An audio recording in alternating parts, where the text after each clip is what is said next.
So hey what's up guys, this is me Lovjeet Arora. स्वागत है आप सभी बच्चों का आज की इस क्लास के अंदर। तो आज आप बच्चे जुड़ चुके हैं मेरे साथ में। अगर आप आर्टिफिशियल इंटेलिजेंस एआई के स्टूडेंट क्लास 10th के हैं या फिर आपके पास में IT 402 है, तो बिल्कुल आप लोगों के पास में कोई भी इसमें से सब्जेक्ट क्यों ना हो, क्योंकि आपका जो पार्ट ए है, सेक्शन ए है, जिसमें एम्प्लॉयबिलिटी स्किल यानी कि आपके पास में कुछ कम्युनिकेशन स्किल, सेल्फ मैनेजमेंट, ये सारी चीज़ें जिसके अंदर आती हैं, तो हम उसी सेक्शन की पहली यूनिट को करें, क्योंकि आप दोनों के पास में वो यूनिट सेम है, राइट। तो आपका सेक्शन ए दोनों का ही सेम है, एआई का भी और आईटी का भी।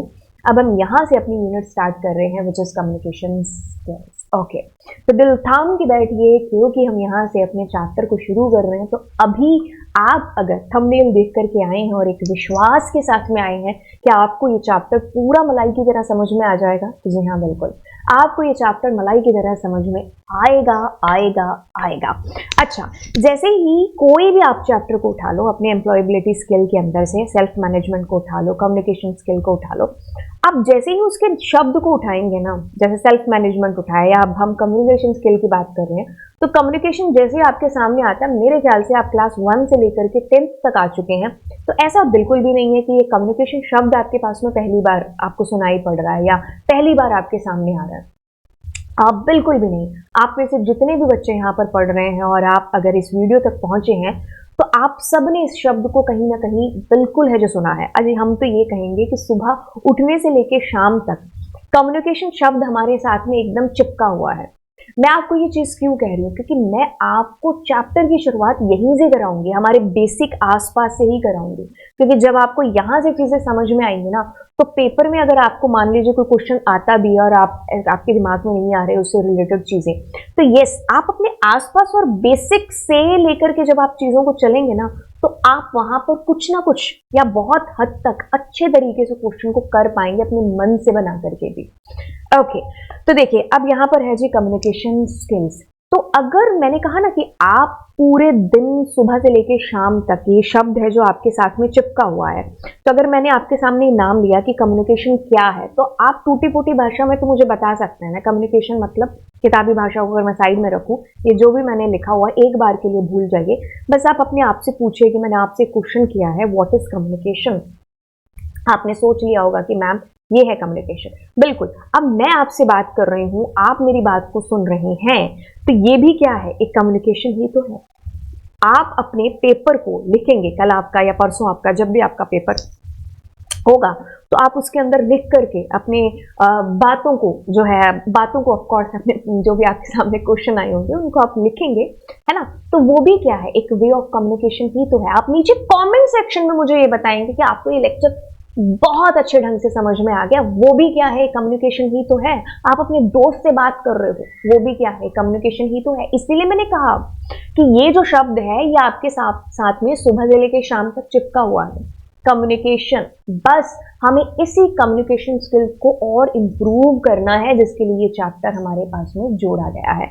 अब इसकी किताबी भाषा को एक एक करके इसके पन्नों को कुरेदते हैं। किताबी भाषा कहती है the imparting or exchanging of information by speaking, writing or using some other medium and means of sending or receiving information।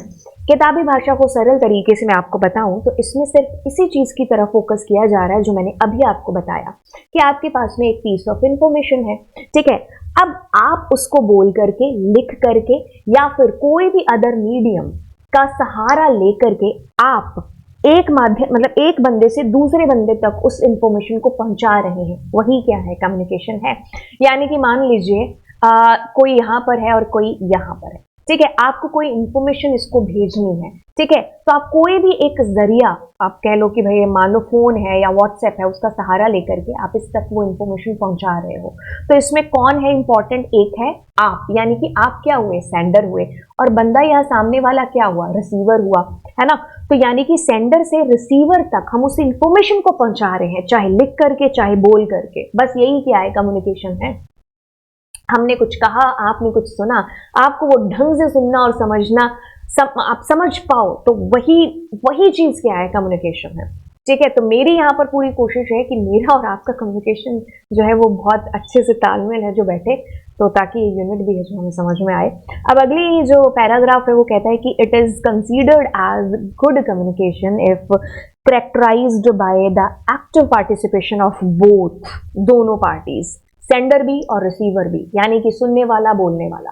मैं यहां से बोल रही हूँ चीजें, आप वहां पर सोते सोते चीजों को सुन रहे हैं, तो कुछ चीजें तुम्हारे दिमाग में गई, कुछ चीजें तुम्हारे दिमाग की साइड से चली गई, है ना। तो यानी कि एक अच्छा कम्युनिकेशन वही है जहां पर जो सेंडर और रिसीवर, यानी कि कुछ भी बोल सकते हो, स्पीकर और लिसनर, वो दोनों क्या, वो एक्टिवली पार्टिसिपेट है जो कर रहे हैं। ठीक है, मैंने आपको कोई चीज बोली, मैंने कहा पेन उठाओ, तो मैंने कुछ बोला, आपने कुछ सुना, तो अब आप पेन तभी उठाओगे जब हम दोनों का एक प्रॉपर कम्युनिकेशन हुआ होगा। ठीक है, तो इसीलिए इसको बोला जाता है एक गुड कम्युनिकेशन, जब रिसीवर, सेंडर या फिर स्पीकर, लिसनर आप कह लो कि एक्टिवली पार्टिसिपेट है जो कर रहे हैं। तो आप इस चैप्टर को अपने आसपास, अपनी बेसिक मतलब जो आपकी लाइफ है ना, उसके साथ में आप इसको रिलेट करके देखिए। इतनी सारी चीजें हैं जो आपको पेपर में लिखने लायक है, जो आपको मिल जाएंगी। अब देखिए, इसके अंदर एक साइकिल है जो होता है, मैंने अभी साइकिल बनाया भी था। क्या बनाया था, एक सेंडर है, एक रिसीवर है, यहां से कोई इंफॉर्मेशन यहां तक जा रही है। अब उसको इसने टुकड़ों में है जो डिवाइड किया हुआ है, किताबी भाषा पढ़ते हैं। The communication cycle is the entire process of communication in which the message is originated and sent to the right person through a proper medium। इस जो डायग्राम है उसको आप समझिए कि ये जी है सोर्स और ये है क्या है, रिसीवर, या फिर आप इसको आसान भाषा में कहो कि ये सेंडर है और ये जो है आपका रिसीवर है। ठीक है, तो अब यहां से क्या हो रहा है कि भाई आपने कोई चीज या भाषा, मतलब आपने लिख करके या फिर आपने बोल करके अपने मैसेज को बताया, है ना। तो अब वो एनकोड हुआ, अब किसी ना किसी चैनल के थ्रू, आप कह लो कहीं व्हाट्सएप हो सकता है, लिख करके आप बोलोगे, या फिर आप बोल करके उसको मैसेज है जो भेज रहे होंगे, चिट्ठी पत्थर, किसी के भी थ्रू। अब वहां जाकर के वो मैसेज डिकोड होगा, यानी कि उस बंदे को समझ में आए, उसकी भाषा में वो डिकोड है जो होगा, और रिसीवर यानी कि उस बंदे तक जहां तक आपको वो मैसेज पहुंचाना है, वहां तक वो मैसेज है जो जाएगा। अब वापस से आपके पास में एक रिप्लाई है जो उसी फॉर्म में आएगा, पहले इनकोड होगा, फिर चैनल के थ्रू जाएगा, एंड देन डिकोड होकर के आपको वो फीडबैक है जो मिलेगा। बस यही एक कम्युनिकेशन साइकिल है ना। अब देख लो यार, दो लड़कियां आपस में बात कर रही हैं, अरे मैं उसको कुछ कह रही हूँ, वो मेरे को कुछ कह रही है ना। तो ये क्या है, कम्युनिकेशन ही तो है, इधर उधर से, है ना, तो बात का हो रहा है। तो यही आपका साइकिल है। अब इसके जो चीजें हमने लिखी अंदर, इसको टुकड़ों में डिवाइड करते हैं। सेंडर कौन है जी, जल्दी जल्दी बोलो। सेंडर जो कि कम्युनिकेशन प्रोसेस स्टार्ट करता है। मैं कोई बात आपको कह रही हूं तो मैं क्या हूं, मैं सेंडर हूं, क्योंकि मैं डेटा भेज रही हूं आपको। ठीक है, अब रिसीवर कौन हुआ, ऑफ कोर्स जो रिसीव कर रहा है उस डेटा को। The communication process starts with the sender. अब मैसेज, वो इंफॉर्मेशन जो आपके पास में है, जो आपको सामने वाले को देनी है, वही आपका क्या है, मैसेज है। Encoding, how the sender chooses to bring the message into a form appropriate for sending. कैसे मुझे वो आपको मैसेज समझाना है, कैसे मुझे आपको बोल करके उस इंफॉर्मेशन को बताना है। ठीक है, तो वही जरिया मैं यहाँ पर एक चूज है जो करने वाली हूँ। कम्युनिकेशन चैनल, आप किसी भी मीडियम का सहारा ले सकते हैं कि वो जो मैंने मैसेज बोला है अभी, वो किस माध्यम से आपके पास में जाएगा, व्हाट्सएप के थ्रू, टेलीग्राम के थ्रू, बोल करके, या फिर किसी पत्र पर लिख करके। तो वो आपका एक कम्युनिकेशन चैनल है जो हो गया। रिसीवर, जिसके पास में वो डेटा रिसीव है जो होगा, जैसे मैंने किसी को बोला, आपने सुना, है ना, तो आप क्या हुए, रिसीवर हुए, मैं सेंडर हुई। डिकोडिंग, अब वो जो बंदा है सामने वाला, जैसे आप लोग हैं, अब आप उसको डिकोड, अपने समझने वाले मैसेज, अपने समझने वाली जो आप एक भाषा या परिभाषा या अपने समझने वाली लैंग्वेज के अंदर आप उस चीज को समझ रहे होंगे कि अच्छा ये इंफॉर्मेशन जो मेरे पास में आ रही है, अब आप उसको डिकोड करके अपने माइंड में जो फिट करेंगे। हाउ द रिसीवर इंटरप्रेट्स, कभी कभी ऐसा होता नहीं है कि मैंने कुछ कहा, उसने कुछ और सुना, तो मैंने कुछ डिकोड एनकोड किया और उसने कुछ और ही डिकोड कर लिया, है ना। हमारी मम्मी और हमारे बीच में ऐसे इनकोडिंग डिकोडिंग चलता रहता है ना। मम्मी ने कहा अच्छा बेटा पढ़ाई कर ले, मम्मी ने देखो कैसे इनकोड करके दिया है, हमने उसको किसी और तरीके से डिकोड कर लिया। तो बस यही इनकोडिंग डिकोडिंग है, मैंने किस तरीके से कहा, आपने उसको किस तरीके से समझा, बस यही डिकोडिंग है जो हो गया। फीडबैक, अब जैसे ही मैंने कुछ कहा, आपने उस चीज को समझा, अब आप मुझे वापस रिप्लाई तो करेंगे ना, है ना। रिसीव होने के बाद में आप मुझे फीडबैक जरूर है जो देंगे, जैसे अभी आप वीडियो के नीचे कमेंट में बता रहे होंगे, दैट्स मोर इंपॉर्टेंट, अभी कर दो feedback. Okay, so methods of communication. Okay, methods of communication के अंदर आपके पास में है कि भाई इसमें 3-4 चीजें हैं जो आपके पास लिखी हुई है, डायग्राम है, इसको थोड़ा सा अच्छे से लिख लेना और बना लेना, पेज भी भर जाएगा यार इससे। बेस्ड ऑन कम्युनिकेशन चैनल, इसमें नॉन वर्बल है, बिना बोले, वर्बल है, वर्बल में आप ऑरल का इस्तेमाल करेंगे, आप लिख करके है जो बताएंगे, स्मॉल छोटे से ग्रुप डिस्कशन के अंदर आप बोल रहे होंगे, ठीक है, इंटरपर्सनल, पब्लिक, इन सबको हम लोग देख रहे हैं आगे चल करके, फॉर्मल, इनफॉर्मल, विजुअल कम्युनिकेशन, इनको एक एक टुकड़ों में हम लोग बांट करके समझते हैं। ओके, सो वर्बल कम्युनिकेशन, नाम से काम के बारे में पता चल रहा है, वर्बली हम बोल करके अपने जो है अपनी फीलिंग्स को, अपनी बातों को, अपनी इंफॉर्मेशन को सामने वाले तक पहुंचाएंगे। जैसे मैं अभी बोल रही हूं, आप लोग आपस में चिट चैट करते हो ना क्लास के अंदर, तो वो भी क्या है, एक वर्बल कम्युनिकेशन है। Takes place with the help of sound, words and language. This communication involves the act of speaking, which is an effective way of communication. इससे बड़ी बात और क्या हो सकती है कि मैं बोल रही हूं, आपको चीजें समझ में आ रही है, दैट इज वर्बल कम्युनिकेशन का एक बेस्ट एग्जांपल। नॉन वर्बल का क्या होगा? कभी कभी होता है ना हमारी क्लास में, और मैम हमें कुछ इस तरीके से देख रही होती है, भाषा का इस्तेमाल नहीं हो रहा होता, लेकिन आंखों में हमें चीज समझ में आ रही होती है कि मैम को गुस्सा आ रहा है, अब हमारे एक चिपकने वाली है, बस वही नॉन वर्बल है। हमारी मम्मी भी बहुत बार है ना, मम्मी भी ऐसे ऐसे दिखाती है और हमें पता चल जाता है कि भाई अब तो सेवा पानी होने वाला है, इसलिए पढ़ ले, या फिर जो मम्मी कह रही है उस मुताबिक चीजें हैं जो कर लो, है ना।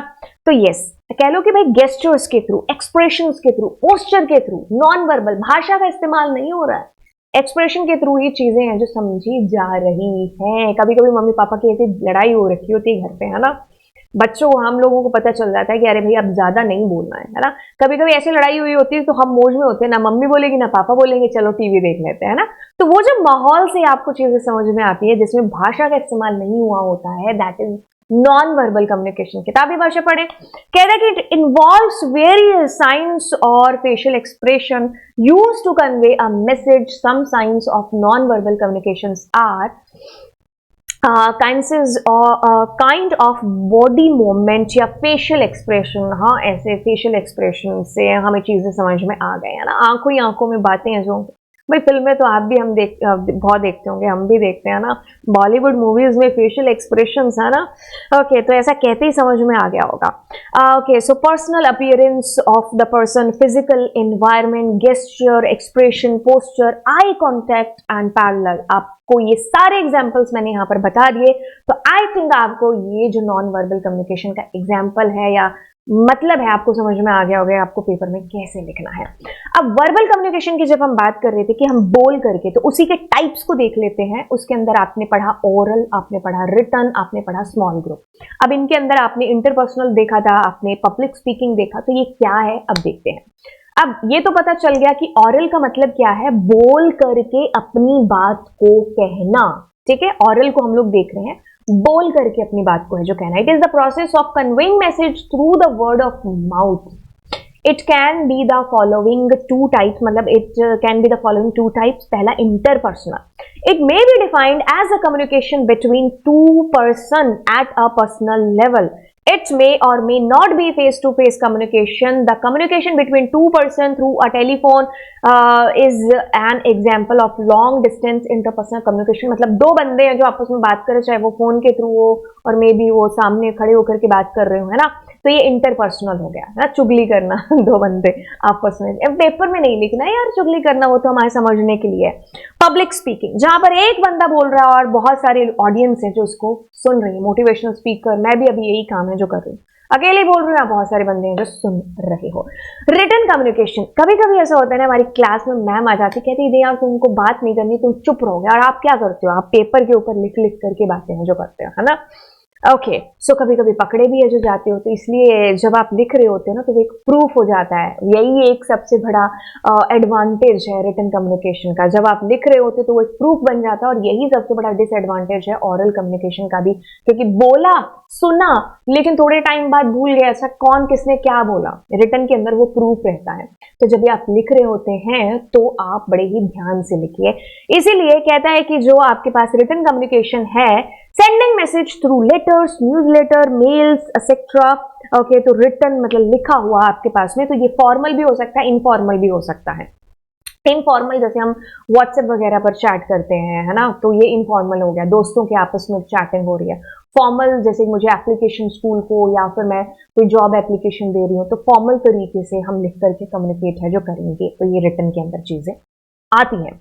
स्मॉल ग्रुप ऑफ कम्युनिकेशन यानी कि जीडी वगैरह की बात हो रही है, 4-5 बच्चे आपस में किसी ग्रुप कोई ग्रुप है और डिस्कस कर रहे हैं किसी टॉपिक से रिलेटेड, कोई मुद्दे पर कैसे भी बातें हैं जो हो रही हैं, तो ये स्मॉल ग्रुप डिस्कशन कम्युनिकेशन हो गया।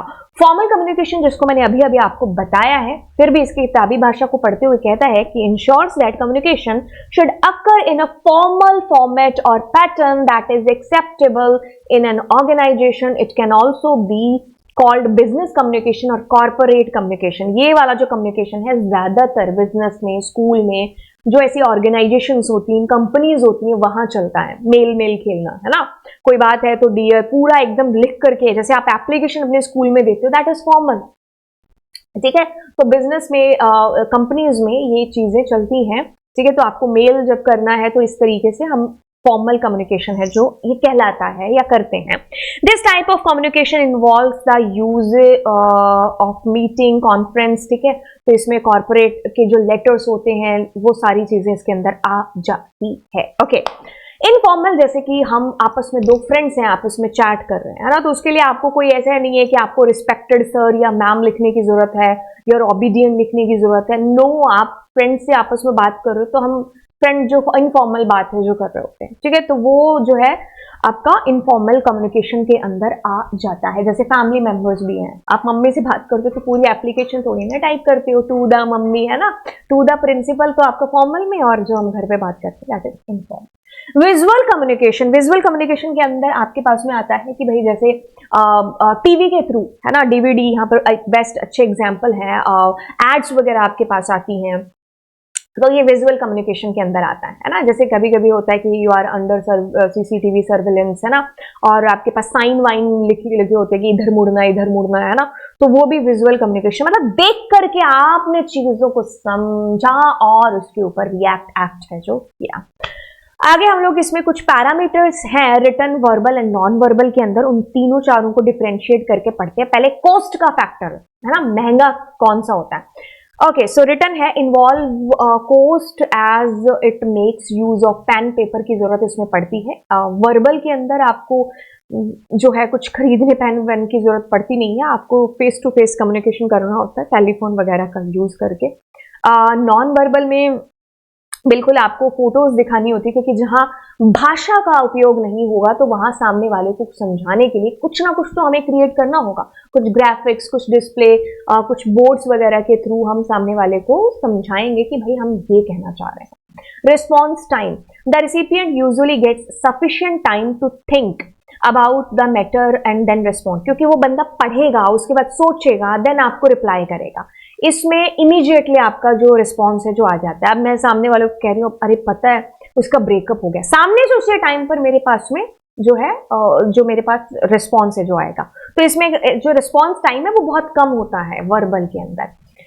Usually response time is more as compare to verbal communication, क्योंकि मैं अब उसको कह रही हूँ अरे उसका ब्रेकअप हो गया, समझ में आ गया, लेकिन अब मैं उसको साइंस के थ्रू है जो बता रही हूँ कि, है ना, कुछ भी, तो उसको वो पहले समझेगा बंदा, उसके बाद में उस पर रिस्पॉन्स करेगा। तो obviously this takes too much time, too much कह सकते हो, little more time as comparison to verbal communication. Okay, so detection और exact feelings, okay, no chance of knowing the exact feeling of the author, because क्योंकि देखो कभी कभी मैं मान लो मैं रोते रोते भी लेटर है जो मम्मी पापा को लिख रही हूँ कि मैं बहुत खुश हुई, उसमें मेरी फीलिंग्स ऑफ कोर्स उसके अंदर नहीं है, मतलब मैं छुपा भी नहीं सकती हूँ अपनी फीलिंग्स, लेकिन वही मैं अगर सामने बैठ करके अगर हम बात करें वर्बल की भी, है ना, मम्मी पापा से कुछ बात शेयर कर रही हूँ, मेरे आंसू निकल रहे हैं, तो उनको समझ में आ रहा है कि मैं क्या कह रही हूँ, तो मतलब इसमें फीलिंग्स है ना। तो रिटन वाले में जो रिटन है उसके अंदर ये छुप भी सकती है, ठीक है, तो हम एज्यूम भी कर सकते हैं, कभी कभी गलत भी हो सकते हैं एजम्पशन हमारा, है ना, लेकिन इसके अंदर गेस्चर से, हाव भाव से, आवाज की टोन से पता चल जाता है कि बंदा सैड है या बहुत खुश है। और इसके अंदर नॉन वर्बल में interpretation mainly depends on audience perspective which may vary from person to person, है ना। कभी हमने कुछ मतलब विजुअल कुछ और हमने बोला ना कि मतलब हमने कुछ मतलब लिख करके कुछ और दिया या कुछ हमने विजुअल के थ्रू और समझाया, लेकिन सामने वाले को कुछ और ही समझ में आ गया, है ना। तो इसमें ये हो सकता है। और फीलिंग्स ये डिपेंड करता है ना। कभी एक कुछ पेंटिंग्स ऐसी होती हैं जो सामने वाले को समझ में आ गया, उसको अरे यार इसने क्या दर्द उस पेंटिंग के थ्रू बताया। और कुछ मेरे जैसे पप्पू होते हैं जिनको अरे यार क्या ही होगा इस पेंटिंग के अंदर, क्यों लोग इतना जो है सीरियस ले रहे हैं इसको, है ना। तो ये पर्सन टू पर्सन वेरी कर सकता है।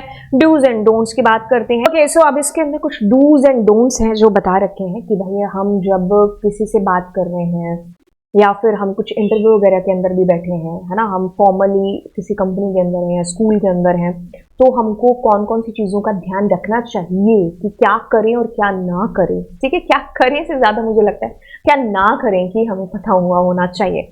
जैसे इसमें पहला है कि भाई जब भी हम बात कर रहे हैं किसी से, चाहे मैं मान लो इंटरव्यू दे रही हूँ या आप वाइवा वगैरह भी दे रहे हैं या इंटरव्यू ले भी रही हूँ, है ना, तो मेरा जो ध्यान है वो कुछ इस तरीके से होगा कि जैसे अगर मैं इंटरव्यू दे भी रही हूँ, है ना, तो मैं थोड़ा रिलैक्स रहूँ। ठीक है, ऐसा नहीं है कि कुछ मतलब इस तरीके से हम रहें कि कुछ डरे डरे से, मतलब ठीक है आपको अंदर से डर लग रहा है, लेकिन आप ट्राई टू क्या करिए कि रिलैक्स होने की कोशिश है जो करिए और रिलैक्स पोजीशन के अंदर रहिए। Keep your arms open. Okay, so आप मतलब इस तरीके से अपने आप को दिखाइए कि yes you are so much confident, है ना। ओके, अब डोंट्स के अंदर करना है कि भाई आप अपनी लेग्स को ऐसे क्रॉस करके मत है जो बैठिए, एंड कुछ मतलब ऐसे बंधे बंधे से मत रहिए कि हाँ आप कुछ इस तरीके से शो कर रहे हैं दूसरों को कि यस आप अपनी बातों को कुछ शेयर नहीं करना चाहते हैं, आप अपने आइडियाज को दूसरों के साथ में नहीं शेयर करना चाहते। थोड़ा सा नेगेटिव इम्पैक्ट है जो डालेगा। ओके, सो अब ये कहता है कि जैसे अगर कोई आपसे आपकी मैम आपसे अगर कोई सवाल पूछ रहे हैं या आपको समझा रहे हैं, तो आप बीच में यस जो है इस तरीके से जो है साइन करके उसको फीडबैक एक तरीके से दे सकते हैं कि हाँ भाई हमको समझ में आ रही हैं चीजें। ठीक है, ओके, इट मीन्स कि हाँ आप उसकी बात से एग्री करते हो। ओके, अब ये चीज ज्यादा भी नहीं करनी है जो कि इसमें लिखा हुआ है कि आप ओवरडू भी महजो मत करिए कि हर बात पर यूं यूं यूं यूं करें। ठीक है, तो it looks like a nuts यानी कि आपको ऐसा लगेगा कि अरे इसको कुछ समझ तो आ नहीं रहा, ये ऐसे ऐसे ही करे जा रहा है ना। कभी कभी आपकी मैम कुछ भी आपसे पूछ लेती है कि ये यही लिखा हुआ है और आप स्टूपिड ऐसे करते रहते हो, है ना, तो मैम बोलेगी अरे मैंने ये लिखा हुआ है ये पूछ रही हूँ। कभी गलत लिख करके मैम आपसे पूछते हो, यार बहुत बार हुआ होगा क्लास के अंदर, है ना। तो ओवर एक्टिंग भी है जो नहीं करनी है। तो ये डोंट्स के अंदर है और ये डूज के अंदर है। ओके, तो अगर आप किसी से बात कर रहे हैं तो आप अपने जो हाथ हैं उनका जो गेस्चर है, ऐसा भी नहीं कि आप ज्यादा उसको घुमाओ हाथों को, है ना, तो जेंटली आप रखो, ऐसा नहीं कि लपड़ी मार दो, ऐसा नहीं करना है। ओके, जब आपको कोई बात कही जा रही है, जैसे आप क्लास में हो, मेरे पास ऐसे फेविकोल पड़ा है तो मैं उसके खेल रही हूँ या फिर मैं इधर उधर देख रही हूँ बासियां मार रही हूँ, तो ऐसा नहीं करना है। तो ये एक गलत इम्पैक्ट है जो डालता है। ठीक है, स्माइल जेन्युइनली, ऐसा नहीं कि जोर जोर से हंसने लग जाओ, होता है ऐसा कभी कभी, बट ये आपको अपने इमोशंस को कंट्रोल रखना होगा। So there is nothing better than smile, it shows that a person is credible, confident and trustworthy. ठीक है, आप कुछ भी ऐसे पापड़ खाते खाते हंसोगे तो फिर कैसा लगेगा, ऐसा नहीं करना है। Don't give a fake smile, close mouth and, देखो पता चल जाता है ना, ऐसे वाली स्माइल नहीं देनी है जो फेक हो के मुंह बंद करके आप ऐसे से हंस रहे हो कि ठीक है इसके तो 12 बज रखे हैं, है ना, तो वैसे वाली स्माइल भी आपको नहीं करनी है, आपको अच्छे वाली स्माइल करने हैं। ओ वाओ, है ना, आप, है ना, मेरे ख्याल से जैसे मैं आपको बता रही हूँ ना ये चीजें, तो मैं दिन में बहुत सारे लोगों से मिलती हूँ, तो मैं ना बंदों को अब थोड़ा सा मैं भी पहचान रही हूँ, इस चैप्टर से मुझे भी चीजें पता चल रही हैं। डोंट्स वाले बंदे भी मेरे को आ रहे हैं कि सुबह मेरे को कौन से फीचर्स हैं जो ऐसे वाले मिलते हैं और ऐसे वाले हैं जो मिलते हैं ना। Always make an eye contact with your audience. अगर आपका आई कॉन्टैक्ट नहीं होगा, मैं मान लो आपको पढ़ा रही हूँ, मैं ऊपर छत पे पंखे की तरफ देख के पढ़ा रही हूँ, है ना, या आपकी तरफ नहीं देख रही हूँ, तो आप इंटरेस्ट नहीं लेंगे। तो कम्युनिकेशन का मतलब ही क्या है, सामने वाला और मैं, मेरी जो बातें हैं वो आपको समझ में आया, तो आई कांटेक्ट ऑफ कोर्स होना चाहिए, है ना। अगर मैं सामने वाले को कुछ भी है जो बात करूं, ये मान लो राहुल है, ये सिमरन है ना, राहुल सिमरन को कुछ कह रहा है कि, है ना, 3 वर्ड्स अपने जो है उसको बंदे को बोल रहा है, बंदा इसको ना देखते हुए कि इधर देखे, तो वो ना नजरें कहीं निशाना कहीं, तो निशाना सच में कहीं और लग जाएगा। तो जब भी हम सामने वाले की तरफ देख रहे हैं तो हमको आंखों में ही देखना है। ठीक है, आई कांटेक्ट मतलब हमें रखना है। Don't look down. Okay, so आप स्पेस में या इधर उधर मत देखिए। ठीक है, इससे ये पता चलता है कि या तो आपको चीजें समझ में नहीं आ रही हैं और या फिर आपका इंटरेस्ट नहीं है या फिर आपका डब्बा गुल है। और आप सच में इधर उधर देख रहे हो टालने के लिए। जैसे कभी कभी आपसे प्रश्न पूछा जाता है आपके टीचर के थ्रू, क्वेश्चन पूछ रहे हैं, आप इधर उधर जो देखते हो तो टीचर को सामने पता चल जाता है। अगर आपका आई कांटेक्ट मैम के साथ होगा तो हो सकता है मैम ना पूछे, क्योंकि मैम विल फाइंड दैट कि आप कॉन्फिडेंट है इस क्वेश्चन को लेकर के, और मैम फिर दूसरे बकरे को जो ढूंढेंगे, है ना। तो यस, ये भी एक आप कैच करने का जरिया होता है मैम का, कि आप सोचते हो अरे मैम को कैसे पता चला, मेरे को नहीं समझ में आया। दिस वॉज द रीजन कि आप इधर उधर देख रहे हो, स्पेस में देख रहे हो, मैम के साथ आई कॉन्टेक्ट नहीं कर रहे हो।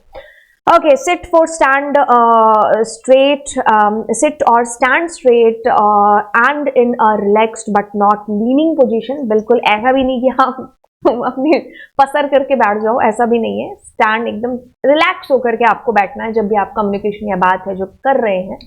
Don't shake your legs while sitting. कई लोगों को ऐसे ऐसे, मेरी टांग तो अभी नहीं दिख रही होगी, बट आप इमेजिन कर सकते हैं कि ऐसे ऐसे शेक करने की आदत होती है, कईयों को ऐसे पटाखे बजाने की आदत होती है ना। जब अब इन चीजों को आप देखना, आप क्लास के अंदर बहुत सारे बच्चे जो आपके आसपास बैठे करते हैं, आप ही करते होंगे, है ना। तो यस, ये नहीं करना है ऐसे, जैसे हम पटाखे बजा रहे हैं, या कोई ऐसे होता है हम उस पेन को बजाते रहते हैं, नो।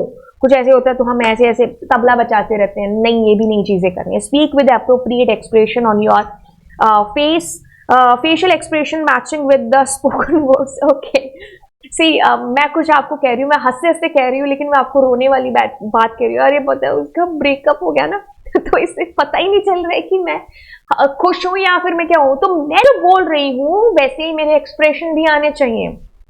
ये चीज हो रही है, ठीक है।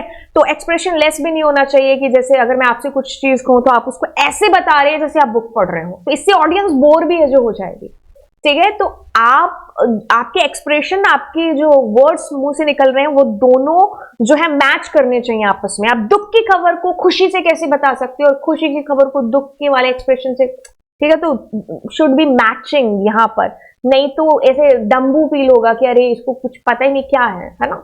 तो आप एक्सप्रेशन लेस भी नहीं हो सकते। ओके, अब आते हैं अगली चीज के ऊपर, which is feedback. I think feedback जैसे शब्द आपके सामने आया तो फीडबैक मतलब यस, मैंने कुछ आपको बोला, अब आपको वो चीज जैसे समझ में आ रही है उस हिसाब से आप मुझे उसका फीडबैक दे रहे हो, अच्छा या बुरा, राइट।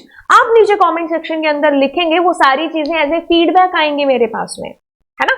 तो इसको किताबी भाषा को देखते हैं। Refers to the response of receiver to the message of the sender. This part of communication cycle establish a two-way communication between the receiver and the sender.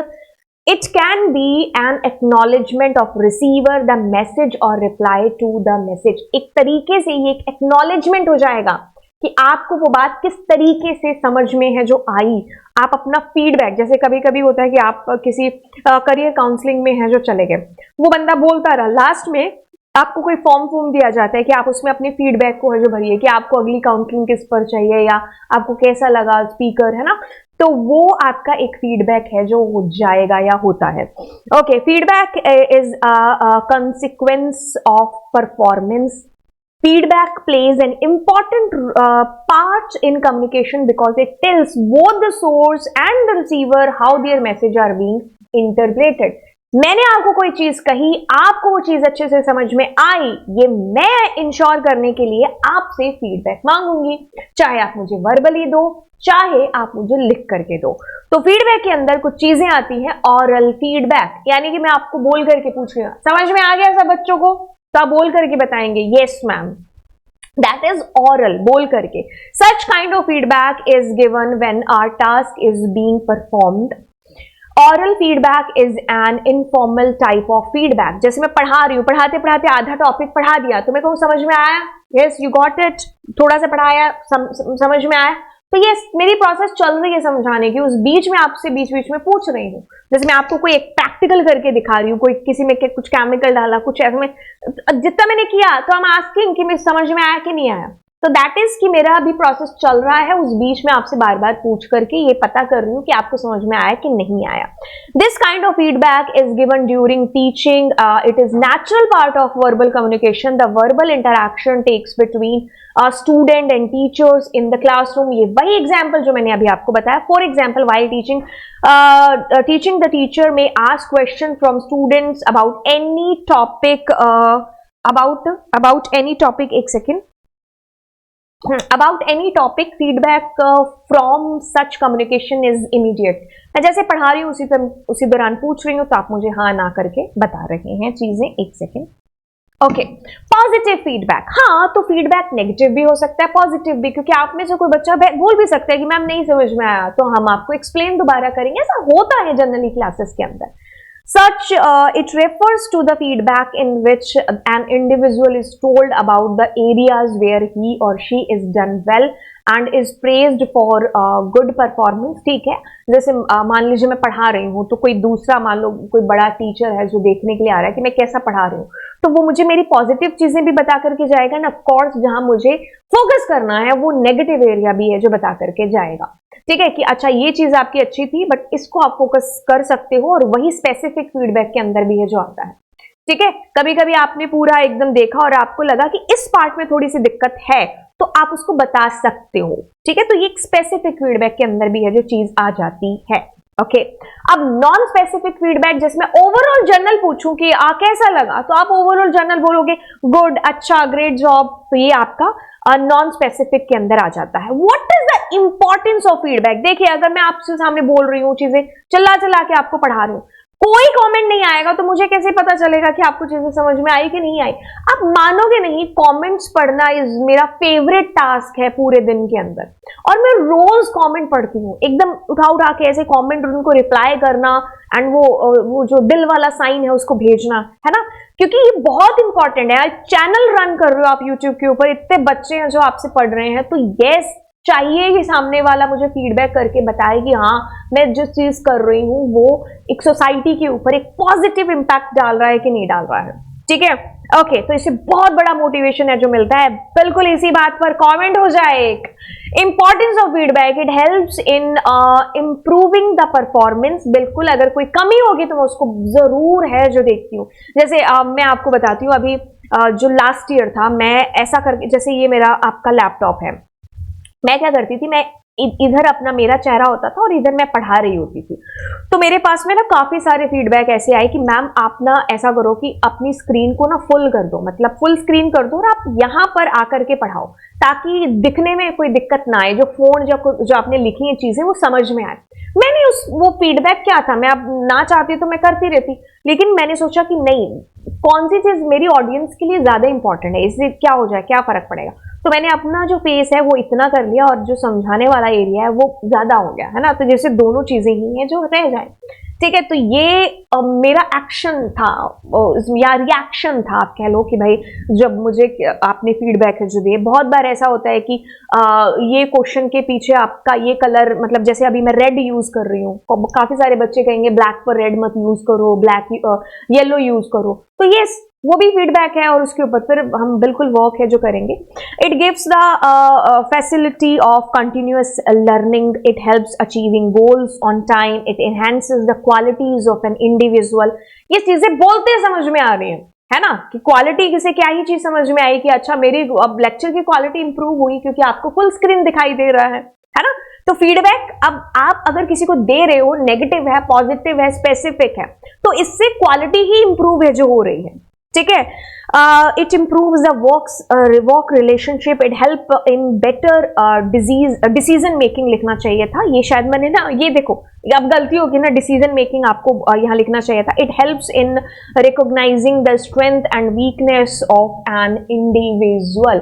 बिल्कुल, इससे आपको पता चल रहा है कि क्या कमियां हैं आप में, क्या आप में जो है अच्छी चीजें हैं, तो आप दोनों को मिक्स करके आप अच्छे से आगे, मतलब कमियों के ऊपर काम करेंगे आप, और जो अच्छी चीज है ठीक है उससे आपका एक हौसला अफजाई है जो होगी। तो यस, यहाँ डिसीजन मेकिंग आप देख लेना। ओके, तो ये भी ये इसलिए गलती हुई होगी क्योंकि मैं टाइपिंग ज्यादा प्रेफर नहीं करती हूँ, मैं ऐसा करती हूँ कि जो मतलब विंडो एच दबा करके वो बोलने वाले से ही बोलती रहती हूँ ताकि वो टाइप हो जाए, है ना। 7 C's of communication, that is very very important, बहुत ज्यादा इंपॉर्टेंट है। इससे पहले मैं और आप ये चीज पढ़ चुके हैं, this one, that is so important, इसको भी है जो आप देख लीजिएगा। अब हम आते हैं 7 C's ऑफ कम्युनिकेशन के अंदर, यानी कि अगर हम अपने कम्युनिकेशन को बहुत बेहतर बनाना चाहते हैं तो हमें इन 7 C's के ऊपर काम है जो करना होगा। Communication can be called effective only if the receiver interprets the message as desired by the sender. Okay, sender और रिसीवर दो मोस्ट इंपॉर्टेंट है। अगर सेंडर ने रिसीवर को कोई भी बात बोली है तो उसको उतने क्लियर तरीके से, नीट तरीके से सामने वाले तक पहुंचा दे कि सामने वाले को बात समझ में आ जाए। बस यही एक बेस्ट कम्युनिकेशन है और हमें इसको कैसे बनाना है बहुत बेहतर, इसके लिए ये सारे 7 C's कम्युनिकेशन है जो हम यानी कि बोलने वाले ने जैसा सोचा और समझने वाले ने उसी तरीके से सोच करके समझ करके उसको अपने जहन में बिठाया, तो इस भेजने वाले का मकसद है जो पूरा हो गया। यानी कि यहां पर मैं हो सकती हूं, तो मैं ऐसे माध्यम मीडियम जो है यूज कर रही हूं, मतलब एग्जाम्पल के थ्रू, पीपीटी के थ्रू, कि भाई जो मेरी ऑडियंस है उसको वो चीज समझ में आ जाए जो मैं समझाना चाहती हूँ। यानी कि ये मेरी इच्छा है, ये मेरी डिजायर है, मैं सेंडर हूं, तो मैं इस इच्छा के साथ में कि आपको चीजें समझ में आए मैं बोल रही हूं, और वैसे ही सोच करके समझ करके आपको वो चीजें समझ में आए जैसा मैंने सोचा कि आपको समझ में आए, और आपने वैसा सोच करके समझ करके उस चीज को समझा जाना। तो बस यही एक बेहतर कम्युनिकेशन जो है यहाँ पर हमें चाहिए, और उसके लिए यहाँ पर ये कुछ 7 C's है जो आपको दे रहा है। For example, a business communication is called as effective when it has 7 qualities called 7 C's or 7 principles of effective communication. Okay, so यहाँ पर आपके पास में 7 C's हैं।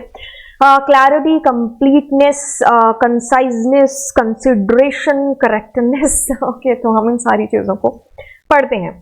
Okay, क्लैरिटी, आपको क्या चीज बोलनी है उसकी क्लैरिटी होनी चाहिए। ठीक है, कभी कभी हमारा दोस्त हमारे पास ऐसे भागे भागे हाफ्ता हाफ्ता आ रहा होता है, कुछ भी बोल रहा होता है, हम तो कहना क्या चाहते हो भाई, बोलो अच्छे से, है ना, समझ में ही नहीं आ रहा। क्लैरिटी होनी चाहिए, ठीक है, कि क्या कहा, किसने कहा, किसको कहा, या क्या बात क्या है ना, तो क्लियर होना चाहिए। रिक्वायर एक सिंपल भाषा का इस्तेमाल, ऐसा नहीं कि आप उसमें पहेलियां बुझा बुझा करके बता रहे हो, है ना, तो जैसा सामने वाले को समझ में आए हमें उस सिंपल भाषा में उसको बताना है। ठीक है, जैसे छोटे बच्चे हैं तो छोटे बच्चों को उनकी भाषा में हमें सिंपल तरीके से बताना है। अगर कोई किसी टॉपिक से, मान लो अभी कोई भी टॉपिक आप ले लीजिए, मुझे मान लीजिए फोटोसिंथेसिस बताना है। हाँ, चीज उसका कंसेप्ट मैं बदल नहीं सकती हूँ, लेकिन मैं समझाने का तरीका या समझाने में जो टीचिंग एड्स का यूज करूंगी, या फिर मैं जिस तरीके से उसको बताऊंगी, तो वो सामने वाले को चीज समझ में आ जाए उसकी उम्र के मुताबिक भी, उसको क्लियर एकदम रखूंगी कि हाँ ये होता है फोटोसिंथेसिस, है ना। तो क्लियर होना चाहिए मैसेज कि सामने वाले को वो चीज समझ में आ जाए। ओके, कंप्लीटनेस, आधी अधूरी चीजें नहीं है जो बतानी है। ठीक है, तो हमने ऐसा तो बता दिया कि सिमरन का राहुल से ब्रेकअप हो गया, है ना, तो इतनी चीज आपने हॉट न्यूज तो बता दी, लेकिन पीछे की बातें आपने बताई नहीं। तो आपको पूरा पूरा पूरा मैसेज है जो सामने वाले को कन्वे है जो करना है, या सामने वाले को भी चाहिए कि भाई पूरा मैसेज पहले सुन तो लो बात। ठीक है, तो कंप्लीटनेस है जो होनी चाहिए। ओके, सारी नेसेसरी इंफॉर्मेशन उसके अंदर होनी चाहिए। ऐसा नहीं कि आप उसमें मसाला न्यूज है जो डाल दो और एक्चुअल चीज उसमें हो ही ना। ठीक है, मैंने अगर आपको कोई चीज बोली है, आपका भी आगे से मुझे रिस्पॉन्स है जो आएगा, मतलब एक तरीके से फीडबैक आप मुझे दे रहे होंगे। अब मैंने मान लो कोई चीज आपको समझा दी, आपने उस चीज को समझ करके मुझसे कोई सवाल किए या कुछ पूछा, है ना, तो अब मतलब पूछा, बताया, समझाया, तो ये कम्युनिकेशन हमारा चलता रहा। अब ये टॉपिक खत्म हो गया, यानी कि कंप्लीट हो गई हमारी ये वाली बात। ठीक है, ऐसा नहीं कि मैं अपनी बात बोल करके ही भाग निकली, ठीक है, या फिर आधी अधूरी बात बोल करके ही मैं भाग निकली, नहीं, ऐसा भी नहीं होना चाहिए। ओके, सो कंसाइजनेस। ओके, सो कंसाइजनेस, ओके, आप मैसेज को इतना ज्यादा मत बढ़ाइए, छोटी सी बात को आप इतना बढ़ा चढ़ा करके बता रहे हैं, तो इसमें सेंडर और रिसीवर दोनों का टाइम है जो सेव होना चाहिए। आपको जो बताने वाली चीज है आप बताइए। जैसे अगर सीबीएसई का कोई सर्कुलर आ रहा है तो हम उसको घुमा घुमा के ना करके आप सीधे बता दें कि भाई तुम्हारे इस तारीख से पेपर स्टार्ट हो गए। इतनी सी बात होती है, लेकिन हम उसको एक एक घंटे तक लपेट करके फिर जाकर के आपको राज खोलते। तो ऐसा नहीं, सेंडर और रिसीवर का टाइम है जो सेव होना चाहिए। कंसाइज वे में एक मैसेज है जो आपको कन्वे करना चाहिए। कंसिडरेशन, आप अगर किसी को कोई भी बात है जो बोल रहे हैं तो उसका सुनने वाले पर क्या प्रभाव हो सकता है ना। आप अगर किसी को कोई चीज समझा रहे हैं तो वो उसको किस तरीके से सामने वाला इंटरप्रेट करके अपने दिमाग में उसको रखेगा, तो आपको बोलने से पहले वो भी है जो सोचना चाहिए। ठीक है। तो आप यहाँ पर कोई ऐसे शब्दों का इस्तेमाल नहीं कर सकते कि जिससे जैसे अगर मैं कुछ बात बोल रही हूँ, है ना, तो मैंने गर्ल्स का ज्यादा फेवर कर दिया, तो बॉयज के दिमाग में ये चीज चली जाएगी कि अच्छा गर्ल्स का फेवर हो रहा है, या गर्ल्स को अगर मैं कुछ बॉयज को अगर ज्यादा कर दूं तो गर्ल्स, है ना। तो कहने का मतलब है कि आप कोई भी शब्दों का इस्तेमाल कर रही हैं तो आपको सामने वाले की जो भावनाएं हैं, या फिर आप यहाँ पर कह लो कि वो किस बैकग्राउंड से है या किस माइंड सेट से है, क्योंकि कई बार होता है ना कि कईयों को मजाक है जो चुभ जाता है ना। कई दोस्त होते हैं जिनको कितना भी बोलते रहो नहीं होता है, क्योंकि वो उसी तरीके से चिल कूल है जो होते हैं। तो आपको बोलने से पहले सामने वाले के बारे में सोचना चाहिए, ठीक है, कि उसको उस चीज का बुरा लग सकता है। कई लोग होते हैं ना कि हाँ नहीं यार उसको बुरा लग जाएगा, या फिर अरे उसको तो है ना कुछ भी बोल दो तो वो बुरा नहीं मानता है। तो ऐसे हमें सोचना चाहिए सामने वाले को कोई भी बात कहने से पहले। तो कंसीडरेशन, करेक्टनेस, आपका जो मैसेज है वो एक एक्यूरेट होना चाहिए। ऐसा नहीं कि आप उसमें मिर्च मसाले की वजह से कुछ उसमें कुछ भी बोलते रहो। फैक्ट्स और फिगर्स होने चाहिए कि वो मैसेज आपका बिल्कुल सही है। ये 7 C's के अंदर अगला है कंक्रीटनेस। आपका जो मैसेज है वो टू द पॉइंट है जो होना चाहिए कि भाई ये बात है, ठीक है। आपको घुमा फिर आकर के इधर उधर बोलने की बजाय आपको पूरा एकदम टू द पॉइंट बोलना है। कर्टसी, आपके मैसेज के अंदर एक कर्टसी, एकदम कह लो ना कि भाई शिष्ट भाषा का इस्तेमाल है जो उसके अंदर हुआ होना चाहिए। ऐसा नहीं कि आप किसी की बेइज्जती कर रहे हैं, है ना, या कुछ ऐसे कठोर शब्दों का इस्तेमाल है जो कर रहे हैं। तो आपको कर्टसी है जो रखनी है। तो बस ये आपका पूरा का पूरा यूनिट था जो कि आपका कम्युनिकेशन स्किल्स का था। एंड आई होप आपको ये पूरी यूनिट है जो समझ में आ गई होगी। मैंने बड़े ही मजे मजे में आपको ये पूरी यूनिट है जो बता दी, एंड बहुत सारी ऐसे रियल लाइफ एग्जांपल्स भी है जो सुबह से लेकर शाम तक हम लोगों को मिलते हैं अपने आसपास। एंड ये सी पूरा जो एम्प्लॉयबिलिटी स्किल है ये आसपास के ही एग्जाम्पल से है। तो आप उसको आसपास और अपने खुद से रिलेट करके पढ़ोगे तो आप पेपर में 10 नंबर पूरे हैं जो पालोगे, ठीक है। तो चलिए फिर आपको मिलते हैं अगले क्लास के अंदर। Thank you so much, bye bye and God bless you all. And yes, don't forget to subscribe the channel. And yes, feedback जरूर दे देना, दोस्तों के साथ में शेयर भी है जो कर देना। आप हो तो हम हैं। Love you all.